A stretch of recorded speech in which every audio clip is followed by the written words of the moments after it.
ஓம் சரணாகத தீனார்த்த பரித்ராண பராயணே சர்வஸ்யார்த்திகரே தேவி நாராயணி நமஸ்துதே. வணக்கம் நேயர்களே, இது மகாலட்சுமி ஜோதிடம் வழங்கும் காலச்சக்கரம். உங்கள் அன்பு ஜோதிடர் ஸ்ரீராம்ஜி பேசுகிறேன். அனைவரும் நலமுடன் இருக்கிறீர்களா? நன்றாகத்தான் இருப்பீர்கள், நன்றாக இருக்க வேண்டும்.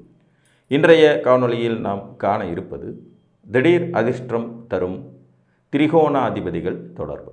இதன் தலைப்பு. ஒரு ஜாதகத்தில் மந்திரஸ்தானங்கள், அதிர்ஷ்டஸ்தானங்கள் அப்படின்னு சொல்லக்கூடியது 1, 5, 9 வீடுகள். இந்த 1, 5, 9 வீட்டின் அதிபதிகள் எப்போதுமே நண்பர்களாகவே இருப்பாங்க. ஒருத்தருக்கு ஒருத்தர் ஆத்மார்த்தமான நண்பர்களாக இருப்பாங்க. அதை விட முக்கியமாக பார்த்தீங்கன்னா, இந்த 1ஆம் இடம், 5ஆம் இடம், 9ஆம் இடத்தில் இருக்கக்கூடிய நட்சத்திரநாதர்கள் திருப்பி அவங்களே தான் வருவாங்க. ஒரு உதாரணமாக ரிஷபம், கன்னி, மகரம், இந்த 3 ஒன்றுக்கொன்று திரிகோண வீடுகள். இப்போ நீங்கள் ரிஷப லக்னமாக இருக்கீங்க அப்படின்னா, ரிஷப லக்கணத்திற்கு 5ஆம் இடமான கன்னி, அந்த வீட்டின் அதிபதி புதன் உங்களுக்கு ஆத்மார்த்த நண்பர். அதே மாதிரி 9ஆம் இடமான மகரம், அந்த வீட்டின் அதிபதி சனி உங்களுக்கு ஆத்மார்த்தமான நண்பர். அப்போ சுக்கிரன், சனி, புதன், இந்த மூவரும் திரிகோணாதிபதிகள் ஆவாங்க. இன்னொரு ஆச்சரியமான விஷயம், இந்த 3 வீடுகளிலும் ஒரே நட்சத்திரங்களுடைய பேட்டர்ன் தான் திருப்பி வரும்.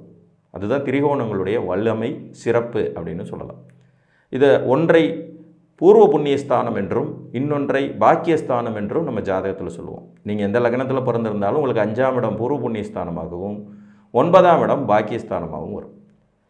எந்த ஒரு ஜாதகத்தில் இந்த மூவரும், அதாவது 1, 5, 9 அதிபதிகள் ஒருவருக்கொருவர் தொடர்பு கொண்ட நிலையில் இருக்கிறாங்களோ, அல்லது ஒருவருக்கொருவர் பரிவர்த்தனை பெற்ற நிலையில் இருக்கிறார்களோ, அல்லது ஒருவர் மட்டுமே மற்ற இருவரை தொடர்பு கொண்ட நிலையில் இருக்கிறார்களோ, இந்த ஜாதகங்களுக்கு திடீர் அதிர்ஷ்டம், வாழ்வியல் முன்னேற்றம், பொருளாதார வெற்றி, தெய்வ அனுகூலம் போன்றவை கட்டாயம் கிடைக்கும். புரியுதுங்களா? சிம்பிளாக ஒரு உதாரணம் பார்க்கலாம். ஒரு சிம்ம லக்ன ஜாதகம். இவருக்கு 1ஆம் அதிபதி சூரியன், 5ஆம் அதிபதி குரு, 9ஆம் அதிபதி செவ்வாய். இப்போ இவங்க ஜாதகத்தில் லக்னத்தில் செவ்வாய் இருக்கார். லக்னத்தில் செவ்வாய், 5ஆம் இடத்துல லக்னாதிபதி சூரியன், 9ஆம் இடத்துல 5ஆம் அதிபதி குரு. இப்போ பார்த்தீங்கன்னா 1, 5, 9 3மே ஒரு கனெக்டிவிட்டியில் இருக்கும். ஒருத்தருக்கு ஒருத்தர் தன்னோட வீட்டை மாற்றிட்டு இருப்பாங்க. ப்ளஸ் குரு 5ஆம் இடம் மற்றும் லக்னத்தை பார்த்து 5ஆம் அதிபதி மற்றும் 9ஆம் அதிபதியையும் பார்த்தபடி இருப்பார். இது ஒரு அற்புதமான தொடர்பு. இந்த ஜாதகர்களுக்கு இந்த மாதிரியான அமைப்பு இருந்ததுன்னா திடீர் அதிர்ஷ்டம், தனவரவு, புகழ், வெற்றி, தெய்வ அனுகூலம், காரிய ஜெயம் போன்றவை கட்டாயம் கிடைக்கும். இதில் ஒன்றுக்கொன்று திரிகோணத்தில் இருந்து தான் ஆகணுமான்னு கேட்டால் அப்படி எந்த கட்டாயமும் இல்லை. ஒரு ஜாதகத்தில் 1, 5, 9 அதிபதிகள் மூவரும் இணைந்து ஏதேனும் ஒரு வீட்டில் இருந்தாலும் கூட, அல்லது மூவரில் இருவர் ஒரு வீட்டில் இணைந்து இன்னொருவர் அவருக்கு ஏதேனும் ஒரு வகையில் தொடர்பு கொண்டிருந்தாலும் கூட இந்த திடீர் அதிர்ஷ்ட யோகங்கள் உருவாகும். இன்னொரு உதாரணம் பார்க்கலாம். ஒரு கும்பலக்ன ஜாதகம். இந்த கும்பலக்னத்திற்கு 1, 5, 9 அதிபதிகளாக சனி, புதன் மற்றும் சுக்கிரன் வருவாங்க. இதில் 9ஆம் இடத்தில் புதனும் சுக்கிரனும் இணைந்த நிலையில் இருக்காங்க. 9ஆம் இடத்தில் புதனும் சுக்கிரனும் இணைந்த நிலையில் இருக்காங்க. இங்கே சுக்கிரன் ஆட்சி, புதன் அதிநட்பு நிலையில் அமர்ந்தபடி இருக்கிறார். இப்போ இந்த ஜாதகத்தில் சனி பகவான் சிம்மத்தில் அமர்ந்திருக்கிறார். துலாத்தில் சுக்கிரனும் புதனும் இணைஞ்சிருக்காங்க. சிம்மத்தில் சனி அமர்ந்திருக்கிறார். தன் லக்னத்திற்கு 7ஆம் இடத்தில் திக்பலம் பெற்ற நிலையில், அவருக்கு வீடு கொடுத்த சூரியன் விருச்சிகத்தில் 10ஆம் இடத்துல திக்பலம் பெற்ற நிலையில் சம உச்ச நிலையில் இருக்கார். சூரியன் 10ல் இருக்கார், சனி 7ல் இருக்கார்.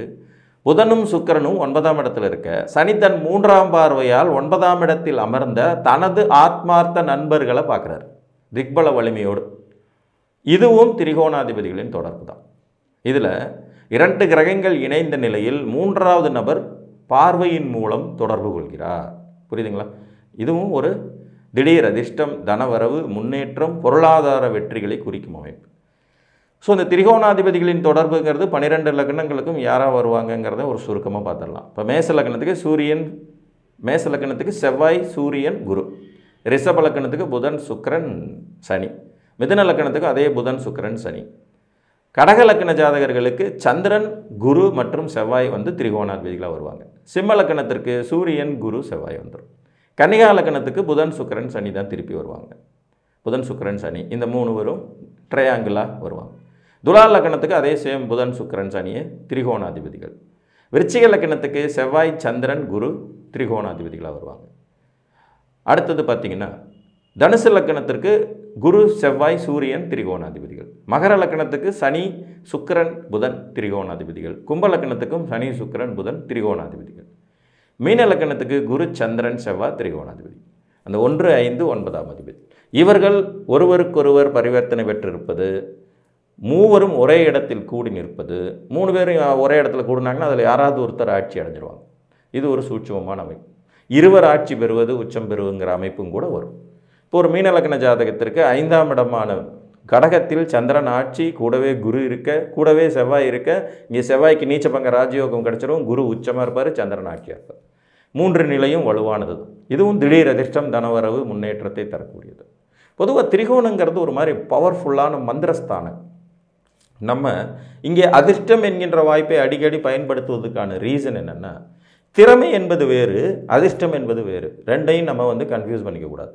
ஒருவர் கடின உழைப்பினால் படிப்படியாக வாழ்க்கையில் முன்னுக்கு வந்து சரியானபடி முதலீடுகள் செய்து ஹார்ட் ஒர்க் பண்ணி தானும் வளர்ந்து இன்னொரு 10 பேரையும் வளர்த்து விடுறதுக்கு பேர் திறமை. இங்கே அதிர்ஷ்டத்துக்கெல்லாம் வேலையே கிடையாது. அவர் ஹார்ட் ஒர்க் பண்ணுறாரு, சக்ஸஸ் பண்ணுறாரு. ஆனால் இன்னும் சிலருக்கு பார்த்திங்கன்னா அப்பா சொத்து இருக்கும், பாட்டன் சொத்து இருக்கும், திடீர் அதிர்ஷ்டம் இருக்கும், ஒரு திருமணத்தின் மூலமாக வாழ்க்கையில் திருப்பு முனை ஏற்பட்டுரும், அதிலிருந்து வாழ்க்கையில் மிகப்பெரிய வெற்றிகள் கிடைக்கும். இவங்க ரொம்ப கஷ்டப்படாமல் அவங்களுடைய பூர்வ புண்ணியத்தின் அடிப்படையில் போன பிறவியில் செய்து வைத்த நற்காரியங்களின் அடிப்படையிலேயே இவங்களுக்கு யோகமான வாழ்வியல் முறைகள் அமைஞ்சிடும். அந்த மாதிரி நபர்களுக்கு தான் இந்த திரிகோணம்ங்கிறதுனுடைய தொடர்புகள். ஸோ இங்கே அதிர்ஷ்ட ஸ்தானங்களாக திரிகோணங்கள் இருப்பதனாலேயே உங்களின் திரிகோணாதிபதிகளின் தொடர்பு என்பது மிக முக்கியமானதாக ஆகிறது. எந்த நிலையில் இவர்கள் தொடர்பு கொண்டிருந்தாலும் உங்களுக்கு ஒரு அதிர்ஷ்ட வாய்ப்பு இல்லாமல் போகாது. இன்னொரு உதாரணம் பார்க்கலாம். ஒரு தனுசு லக்ன ஜாதகம். இந்த லக்னத்துக்கு குரு பகவான் சூரியனுடைய நட்சத்திரமான உத்திரம் 1ஆம் பாதம் சிம்மத்தில் இருக்கார். குரு சூரியனுடைய நட்சத்திரத்தில் போய் உட்கார்ந்துறார். இவருக்கு சூரிய பகவான் புனர்பூச நட்சத்திரம் 2ஆம் பாதத்தில் மிதுனத்தில் இருக்கார். இப்போ சூரியன் குருவோட நட்சத்திரத்திலையும் குரு சூரியனுடைய நட்சத்திரத்தில் அமர்ந்திருக்காங்க. இது நட்சத்திர பரிவர்த்தனை. இதுவும் ஒரு விதமான தொடர்பு தான். 5ஆம் அதிபதியான செவ்வாய் உச்ச வலிமை பெற்று அவரும் சூரியனுடைய நட்சத்திரமான உத்தராடத்தில் மகரத்தில் இருக்கார். இது பார்த்தீங்கன்னா ஒன்றுக்கு ஒன்று தொடர்பே இல்லாத மாதிரி இருக்கும். குரு இருக்கிறது சிம்மத்தில், சூரியன் இருக்கிறது மிதுனத்தில், செவ்வாய் இருக்கிறது மகரத்தில். இப்போ இவங்க 3 பேரும் ஒருவருக்கொருவர் ட்ரையாங்கிள்லையோ வேறு எந்த லெவல்லையோ தொடர்பு கொள்ளலை. ஆனால் இதுலேயும் ஒரு சூட்சமம். செவ்வாய் தன் 8ஆம் பார்வையால் குருவை பார்த்துட்டு இருப்பார், குரு லக்னத்தை பார்த்துட்டு இருப்பார், சூரியன் லக்னத்தை பார்த்துட்டு இருப்பார். ஆனால் இங்கே நுணுக்கமாக மறைமுகமாக இவர்களுக்கு ஏற்படுற தொடர்பு ஒருவருக்கொருவர் நட்சத்திர சார பரிவர்த்தனை இருக்கும்.